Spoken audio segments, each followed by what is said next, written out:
warahmatullahi wabarakatuh. Selamat pagi anak-anakku semuanya kelas 5. Bagaimana kabarnya hari ini? Semoga kalian semuanya dalam lindungan Allah kesehatannya. Amin amin ya rabbal alamin. Dan mari kita mengucapkan syukur dulu kepada Allah atas kesehatan yang kita miliki dengan mengucap alhamdulillah, alhamdulillahirabbil alamin. Nah, anak-anak, pada kesempatan pagi hari ini Bu Hawin akan menyampaikan materi tentang makna Quran surah At-Tin. Siap ya kira-kira? Sebelum itu tetapi kita harus membaca doa mau belajar terlebih dahulu. Berdoa dimulai. A'udzu billahi minasyaitonir rajim. Bismillahirrahmanirrahim. Rabbi zidni ilma warzuqni fahma. Amin ya rabbal alamin. Oke, luar biasa. Sekarang anak-anakku yang luar biasa, kita akan membahas isi atau makna dari Quran surah At-Tin ini ayat per ayat. Jadi silahkan disimak penjelasan Bu Hawin berikut ini.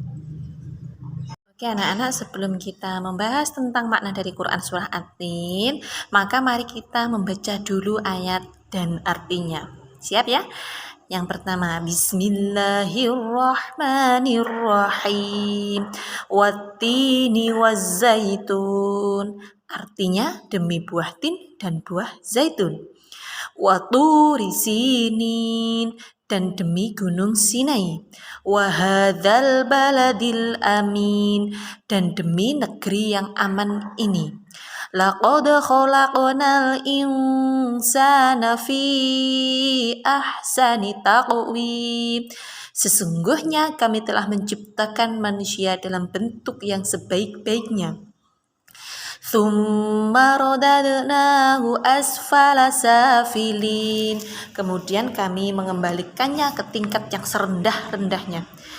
Illalladzina amanu wa amilus solihati falahum ajrun ghairu mamnun. Kecuali orang-orang yang beriman dan mengerjakan amal soleh, maka baginya pahala yang tiada putus-putusnya. Fama yukadzibuka ba'du biddin. Maka apakah yang membuatmu mendustakan hari pembalasan sesudah itu? Alaisallahu biahkamil hakimin. Bukankah Allah Subhanahu wa taala adalah hakim yang paling adil? Nah, itu tadi isi dari Quran surah At-Tin, maknanya, artinya, nggih. Nanti akan kita lanjutkan mengenai makna dari Quran dan surah At-Tin per ayat. Anak-anak, surah At-Tin ini diambil dari kata At-Tin yang terdapat dalam ayat pertama yang artinya buah tin. Surah At-Tin ini merupakan surah yang ke-95 di dalam Al-Quran dengan jumlah 8 ayat. Karena diturunkan di Mekah, maka surah At-Tin ini disebut dengan surah Makkiyah. Selanjutnya, ya anak-anak, di ayat yang pertama ini Allah bersumpah demi buah tin dan buah zaitun. Kenapa buah tin? Karena ternyata buah tin ini memiliki banyak manfaat, diantaranya memperhalus fisik, mengencerkan dahak, membersihkan ginjal, menghancurkan batu pada saluran air seni, menggemukkan badan, dan dapat melonggarkan rongga hati dan limpa. Kemudian, kalau buah zaitun ini juga bisa untuk apa sayang? Oh ya, betul sekali anak-anakku semuanya. Memiliki minyak yang sangat berlimpah sehingga bisa menghindari kekeringan yang ada pada kulit kita dan seterusnya. Kemudian ayat yang kedua, Allah bersumpah demi Gunung Sinai. Gunung Sinai ini disebut juga Jabal Musa. Kenapa kok disebut Jabal Musa? Karena di gunung ini Nabi Musa menerima wahyu yang pertama. Nah, pada malam Mi'raj, Rasulullah pun berhenti di sini karena untuk menghormati tempat suci tersebut, Rasulullah melaksanakan sholat. Ini peta dari Gunung Sinai, anak-anak. Gambarnya seperti itu. Selanjutnya ayat yang ketiga, Allah bersumpah demi wahadzal baladil amin, kota yang aman. Apa itu kota yang aman? Betul, kota Mekah Al-Mukarramah. Kota Mekah ini gambarannya seperti ini anak-anak di masa pandemi. Iya, betul sekali, sangat sepi, tidak seperti biasanya karena adanya virus corona ini. Semoga virus corona ini segera berlalu sehingga ibadah haji bisa dilaksanakan seperti yang sudah-sudah dan kita pun bisa belajar tatap muka. Amin. Ayat yang keempat, Allah menjadikan manusia itu, menjelaskan bahwa manusia itu adalah makhluk yang sebaik-baiknya bentuk. Manusia adalah makhluk yang paling sempurna karena manusia memiliki akal dibanding makhluk yang lain memiliki jasmani sama dengan manusia, makhluk yang lain memiliki roh sama dengan manusia, tetapi yang membedakannya di sini adalah akal anak-anakku semuanya. Nah, dengan kesempurnaan ini Allah juga pada waktu menciptakan Nabi Adam meminta agar malaikat dan syaitan bersujud kepada Nabi Adam. Akan tetapi syaitan tidak mau bersujud karena merasa dirinya lebih sempurna, hingga akhirnya Allah melaknat syaitan agar akan memasukkannya ke dalam neraka selama-lamanya. Syaitan pun mengiyakan saja, yang penting saya tidak bersujud kepada manusia, gitu syaitan.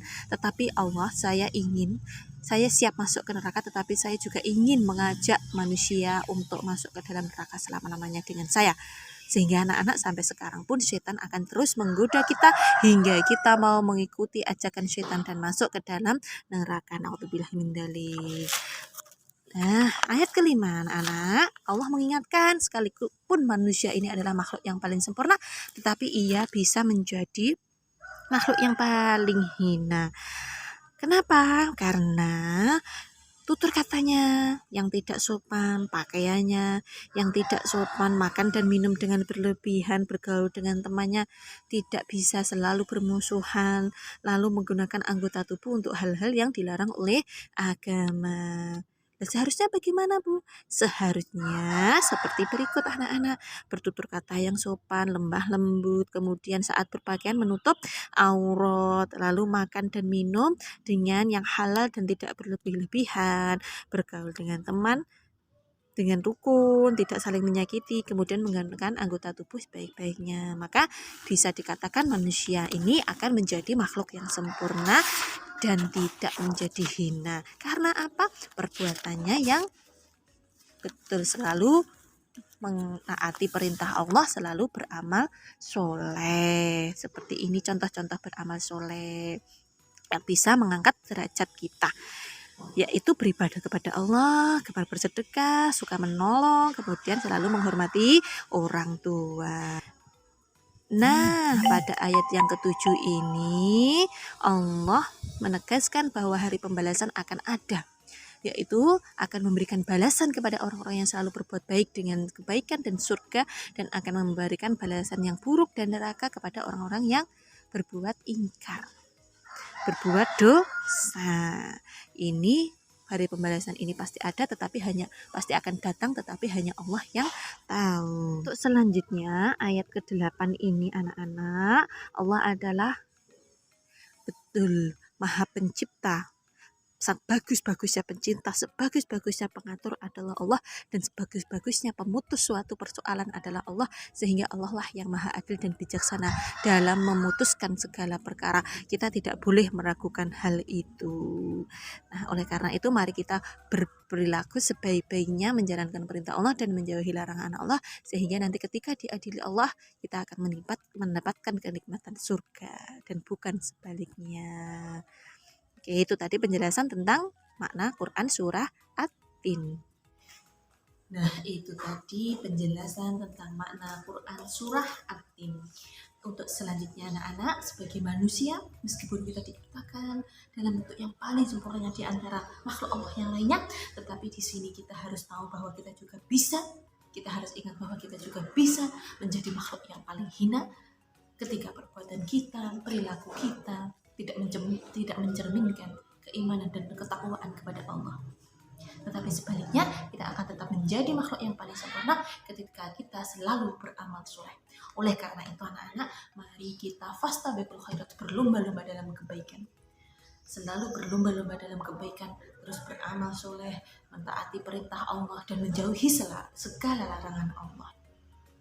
Nah, anak-anakku, untuk kesempatan ini Bu Hawin akan memberikan tugas nanti di sebuah lift. Oke, terima kasih perhatiannya. Jangan lupa selalu menjalankan sholat 5 waktu, selalu beramal soleh, selalu menghormati orang tua dimanapun berada.